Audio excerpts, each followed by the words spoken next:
আমি ডক্টর মহসিন কবির। আমি গর্ব করে বলি আমি একজন ফিজিওথেরাপি চিকিৎসক এবং বার্ধক্য বিশেষজ্ঞ। এই যে আমি ফিজিওথেরাপি চিকিৎসক, এই কথাটি আমি বলছি, কেন বলছি, কিসের ভিত্তিতে বলছি। এর আগে জানতে হবে আসলে আমাদের মেডিকেল সায়েন্সে যে সাবজেক্টগুলো রয়েছে, যারা স্বাস্থ্য নিয়ে কাজ করছেন তারা কারা কাজ করছেন। এখানে মূলত bachelor of medicine, bachelor of surgery, যাদেরকে আমরা এমবিবিএস বলে চিনি, ব্যাচেলর অফ ডেন্টাল সার্জারি, তাদেরকে আমরা ডেন্টিস্ট হিসেবে চিনি। আমরা রয়েছি ব্যাচেলর অফ ফিজিওথেরাপি, তারা সমাজে ফিজিওথেরাপিস্ট বা ফিজিওথেরাপি চিকিৎসক হিসেবে পরিচিত। Bachelor of Unani and Ayurvedic, তারা আয়ুর্বেদ চিকিৎসক হিসেবে পরিচিত। ব্যাচেলর অফ ভেটেনারি মেডিসিন, যারা প্রাণী চিকিৎসক হিসেবে পরিচিত। আর ব্যাচেলর অফ হোমিওপ্যাথি, যারা হোমিওপ্যাথি প্র্যাকটিস করে থাকেন। তো এই হলো মেডিকেলের চিকিৎসা নিয়ে, সেবা নিয়ে যারা প্র্যাকটিস করছেন তাদের পরিচিতি মোটামুটি। তো এই 2019 সালে এসে যেখানে সারা পৃথিবীতে চিকিৎসা বিজ্ঞানকে আরো উন্নত থেকে ব্যাপকতর উন্নত করা হচ্ছে, সেখানে আমাদের বাংলাদেশে আসলে হচ্ছেটা কি? বাংলাদেশের যাচ্ছে তাই অবস্থা। আমি ব্যাচেলর অফ ফিজিওথেরাপি, আমি মাস্টার্স অফ স্পোর্টস ফিজিওথেরাপি, আমি মাস্টার্স অফ জেরন্টোলজি, আমি মাস্টার্স ইন পাবলিক হেলথ, এই ডিগ্রিগুলো নিয়েছি এবং এরপরে আমি পিএইচডির জন্য চেষ্টা করছি, হয়তো পিএইচডি করব। কিন্তু বাংলাদেশের প্রেক্ষাপটে আমাদের এই ফিজিওথেরাপি চিকিৎসকদের অবস্থাটা কি, এবং তারা কিভাবে আস্তে আস্তে মেডিকেল সায়েন্স থেকে কোন ঠাসা হচ্ছে, সেটি কিন্তু সাধারণ মানুষদের জানতে হবে এবং রাষ্ট্রের যারা কারিগর, রাষ্ট্র যারা পরিচালনা করে তাদেরও এই বিষয়টি জানতে হবে। একজন রোগী, সে কিন্তু এটি তার একান্ত ব্যক্তিগত ইচ্ছা, সে চিকিৎসা বিজ্ঞানের কোন সেক্টরে কার চিকিৎসা নেবে, এটা রোগীর ইচ্ছা। রোগীকে একদম ঘাড়ে চাপিয়ে দেওয়ার কোনো উপায় নেই। এটা প্রত্যেকটা মানুষই স্বাধীন, তার ব্যক্তিগত ইচ্ছা রয়েছে। এখন কোনো রোগী যদি চায় সে আয়ুর্বেদ চিকিৎসা নিবে, সেটা তো কেউ বলতে পারে না যে আয়ুর্বেদ চিকিৎসা নেওয়া যাবে না, কেউ বা এটা কোনো চিকিৎসা না। কোনো রোগী যদি ফিজিওথেরাপি নিতে আসে, ফিজিওথেরাপি নেয়, তাকেও বলার কোনো এখতিয়ার নেই যে ফিজিওথেরাপি দিয়ে বাত ব্যথা কমে যাবে, এটি কোনো চিকিৎসা না, ওরা কিছু না। একইভাবে কেউ যদি হোমিওপ্যাথি চিকিৎসায় শরণাপন্ন হয়, এটি একান্ত রোগীর ব্যক্তিগত ইচ্ছা। কিন্তু বাংলাদেশে এখন হচ্ছেটা কি? বাংলাদেশে এমবিবিএস ডক্টরদের যে গ্রুপটা রয়েছে, তারা নিশ্চয়ই একটা বিশাল জনগোষ্ঠী। তারা এখন 1 লাখ বা 1 লাখেরও বেশি পরিমাণ এমবিবিএস ডাক্তার রয়েছেন। সুতরাং তাদের যে জনবল এবং তাদের যে সংগঠন, তাদের শক্তি, তারা শক্তিশালী। হ্যাঁ, তো আমি এখন আমাদের কথায় আসি, সব বাদ দিলাম, আমার বেসিক কথা আসি। ব্যাচেলর অফ ফিজিওথেরাপি পাশ করেছে যে, মাস্টার্স অফ ফিজিওথেরাপি পাশ করেছে যে, ফিজিওথেরাপির উপর যে পিএইচডি করছে, ফিজিওথেরাপি চিকিৎসাটা নির্ধারণ করবে কে? আমার এই একটি প্রশ্ন, যে একজন মানুষের বাত ব্যথা বা প্যারালাইসিস বা যে কোনো ক্ষেত্রে ফিজিওথেরাপি লাগুক, ফিজিওথেরাপির ব্যাপ্ততা অনেক। চিকিৎসা বিজ্ঞানে ফিজিওথেরাপি ছাড়া এখন কল্পনাই করা যায় না। সারা পৃথিবীতেই, যেখানে উন্নত বিশ্বে ফিজিওথেরাপিকে আধুনিক থেকে আধুনিক পর্যায়ে নিয়ে যাওয়া হচ্ছে, যেখানে মানুষ ওষুধ নির্ভর কম হচ্ছে, ওষুধ খেলে তার অনেক সাইড ইফেক্ট রয়েছে, সেটি বাদ দিয়ে কিভাবে মানুষ সুস্থ থাকতে পারবে সেদিকে মনোযোগ দেওয়া হচ্ছে, সেখানে বাংলাদেশে শুধুমাত্র ব্যবসায়িক উদ্দেশ্যকে কেন্দ্র করে চিকিৎসা বিজ্ঞানের অন্যান্য প্রত্যেকটি শাখাকে হেয় ও প্রতিপন্ন করা হচ্ছে কেন, এবং মানুষকে ভুল বোঝানো হচ্ছে এটি কেন, এই এবং এটি থেকে আসলে পরিত্রাণের উপায় কি? পরিত্রাণের উপায় আসলে আমাদের প্রত্যেককে সচেতন হতে হবে। আমাদের অবস্থাটা কি ফিজিওথেরাপি? বাংলাদেশে এখন ব্যাঙের ছাতার মতো রাস্তাঘাটে প্রত্যেকটি হসপিটালে ফিজিওথেরাপি সেন্টার, কারণ ফিজিওথেরাপি রোগীর চাহিদা রয়েছেন। এই ফিজিওথেরাপি সেন্টারগুলোতে কয়জন ফিজিওথেরাপি চিকিৎসক রয়েছেন? আপনারা একটু খোঁজ দিয়ে দেখবেন তো। নেই। ফিজিওথেরাপি চিকিৎসক একজনও নেই, কিন্তু ফিজিওথেরাপি সেন্টারে ফিজিওথেরাপি দেওয়া হচ্ছে, ফিজিওথেরাপির নামে টাকা নেওয়া হচ্ছে, ইলেকট্রোথেরাপি বিভিন্ন যন্ত্রপাতি ব্যবহার করে, কিন্তু এটা দিচ্ছে কারা? আবার আমরা যারা ফিজিওথেরাপি দেওয়ার এখতিয়ার রাখি, রাষ্ট্র আমাকে সে অধিকার দিয়েছে, আমার এডুকেশন ফিজিওথেরাপির উপর, আমার 5 বছর ব্যাচেলার করেছি, আমি 2 বছর মাস্টার্স করেছি, তার উপরে আরো যারা পিএইচডি করছে আমাদের আরো 4-5 বছর পিএইচডি করছে, করে এসে যখন রোগী দেখবে এমবিবিএস ডাক্তাররা বলছে কি না, তারা ছাড়া আর কেউ বাংলাদেশে রোগী দেখতে পারবে না। তারা bachelor of medicine, bachelor of surgery মানে হলো এমবিবিএস। তো এই bachelor of medicine, bachelor of surgery পড়ে তারা আমাদের বলবে যে আমরা কি ফিজিওথেরাপি দিব। এটি হাস্যকর ছাড়া আর কিছুই না। আর এটি যদি হয় সিস্টেম, তবে এই সিস্টেমে ক্ষতিগ্রস্ত হচ্ছে বাংলাদেশের চিকিৎসা ব্যবস্থা, ক্ষতিগ্রস্ত হচ্ছে সাধারণ মানুষ। সাধারণ মানুষ সঠিক চিকিৎসা পাবে না, এবং এখান থেকে আসলে আমাদের বের হয়ে আসতে হবে।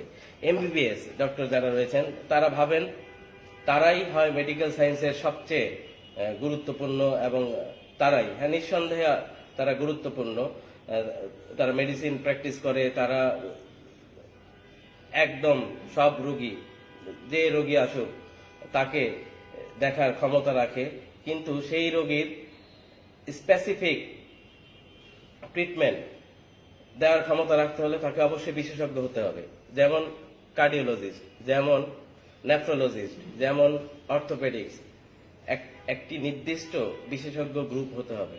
আমি গর্ব করে বলছি যে আমি শুরু থেকেই ফিজিওথেরাপি নিয়ে পড়াশোনা করেছি, আমি ফিজিওথেরাপির উপর বিশেষজ্ঞ, আমি বাত ব্যথা প্যারালাইসিস সহ রিহ্যাবিলিটেশনের প্রত্যেকটি ক্ষেত্রে আমি বিশেষজ্ঞ। তো সেটি কি লাগবে ওখানে, সেটি আমার চেয়ে ভালো আপনি বুঝবেন না। আমি একটা চ্যালেঞ্জ করে বলতে পারি, আসেন আপনাদের সিলেবাস নিয়ে, এমবিবিএস এর সিলেবাস নিয়ে আসেন, আমার ব্যাচেলার অফ ফিজিওথেরাপি সিলেবাস নিয়ে কত আওয়ার কে কি পড়াশোনা করি সেগুলো বিবেচনা করেন। সেগুলো বিবেচনা না করে মানুষদের ভুল বোঝানো।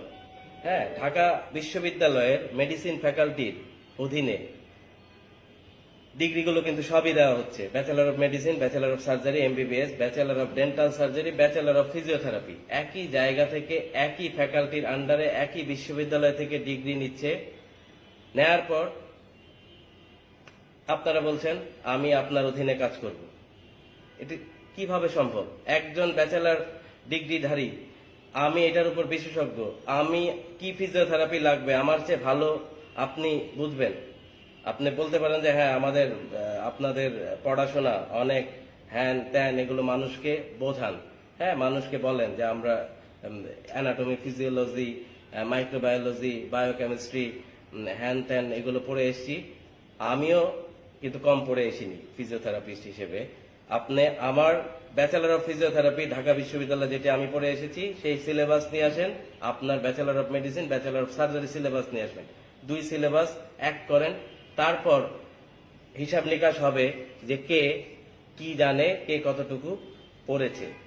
মানুষকে ভুল বুঝিয়ে লাভ নেই, রাষ্ট্রকে ভুল বুঝিয়ে লাভ নেই। আমি বলবো আপনারা শুধুমাত্র আপনাদের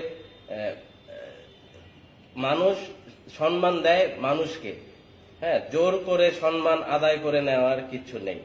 তো এই যে আপনারা যারা রয়েছেন এমবিবিএস চিকিৎসক, তারা কি করলেন, একটা কালো আইন বাংলাদেশে পাশ করলেন। বাংলাদেশে এমবিবিএস এবং বিডিএস ছাড়া বাংলাদেশে কেউ নামের আগে ডক্টর লিখতে পারবে না। কি হাস্যকর আইন! হ্যাঁ, ডক্টর শব্দটির অধিকার কে রাখে? যে চিকিৎসা দিবে সেই ডক্টর। হ্যাঁ, যে যার মেডিকেল সায়েন্সের ডিগ্রি রয়েছে কোথায়, আমেরিকা, কানাডা, ওখানে তো এমবিবিএস ডিগ্রি কেউ চেনে না। ওখানে শুরু থেকেই কার্ডিওলজির উপর পড়ে, এমডি কার্ডিওলজি, ওখানে শুরু থেকেই নেফ্রোলজির উপর পড়ছে, শুরু থেকেই ডিগ্রি এক জিনিস, সিলেবাস এক জিনিস, আমার এখতিয়ার আরেক জিনিস, সব। আপনি যদি আইন করেন, আইন করে ভুল বুঝিয়ে রাষ্ট্রকে এবং সবাইকে, পাবলিককে ভুল বুঝিয়ে একটি ফর্মুলা দাঁড় করাতে চান, সেটি কতটুকু যুক্তিসঙ্গত? এটি আমার দৃষ্টিতে মোটেও যুক্তিসঙ্গত নয়। এতে করে ক্ষতিগ্রস্ত হচ্ছে আমাদের স্বাস্থ্যসেবা, একদম কমপ্লিটলি ক্ষতিগ্রস্ত হচ্ছে। স্বাস্থ্যসেবা হলো একটি টিম ওয়ার্ক। আমার কাজ আমাকে করতে দিতে হবে, আপনার কাজ আপনি করবেন, আপনার কাজ আমি করব না। যার যার কাজ তাকে করতে দিতে হবে, সেই অধিকার তাকে দিতে হবে। তো আমার ফিজিওথেরাপির নামে আসলে বাংলাদেশে হচ্ছেটা কি এখন বাস্তবে? কোথায় ভালো, কোন হসপিটালটাতে ব্যাচেলর অফ ফিজিওথেরাপি ডিগ্রিধারী ফিজিওথেরাপি চিকিৎসকগণ রয়েছেন? নেই। কারণ আমরা সংখ্যায় কম। আমরা মেডিকেল সায়েন্সের সম্পূর্ণ নতুন একটি সাবজেক্ট। যদিও আমরা ব্যাচেলর অফ ফিজিওথেরাপি, সেটি 1971 সালে বঙ্গবন্ধুর হাত ধরেই বাংলাদেশে যাত্রা শুরু করেছিল। তারপর অজ্ঞাত এক কারণে বঙ্গবন্ধুর মৃত্যুর পর এই সাবজেক্টটি বাংলাদেশে বন্ধ হয়ে গেল। তারপর সেই 2000-এর দশকে আবার নতুন করে শুরু হয়েছে। হওয়ার পর আমরা কিন্তু বের হচ্ছি এখন ফিজিওথেরাপি চিকিৎসকরা, এখন আর কিন্তু আগের মতো নেই। আর আপনারা যারা এমবিবিএস রয়েছেন তারা তো সংখ্যায় অনেক, 1 লাখ 1.5 লাখ। আপনাদের কিছু হলেই হসপিটাল অচল করে দেন, রাস্তা অচল করে দেন, বোঝাচ্ছেন যে চিকিৎসা শাস্ত্র পুরাটা আপনাদের হাতের মুঠোয়, পাবলিক বিপদে পড়ে যাচ্ছে। আমরা কোণঠাসা হয়ে যাচ্ছি, আপনাদের কাছে জিম্মি হয়ে যাচ্ছি। জিম্মি করে চিকিৎসা বিজ্ঞানটা পুরাটাই আপনাদের নিজের হাতে ধরে রাখতে চাচ্ছেন। ফিজিওথেরাপির বাস্তব চিত্রটা কি? যে কোনো রাস্তায় এক একজন অর্থোপেডিক ডাক্তার বলেন, তার চেম্বারের পাশেই দেখবেন ফিজিওথেরাপি সেন্টার।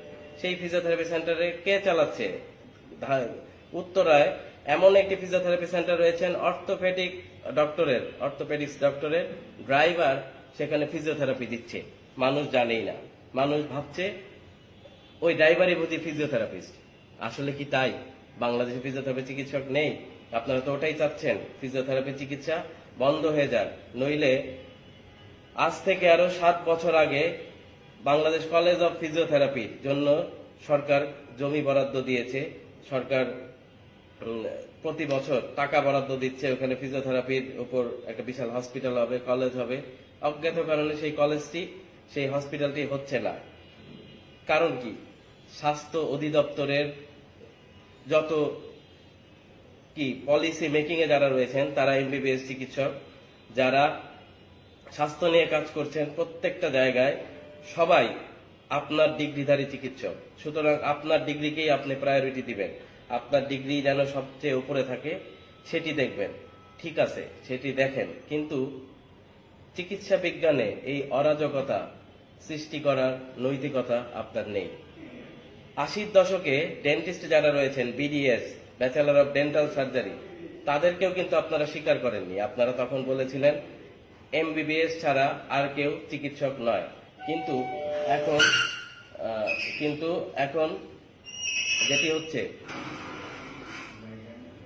সেটি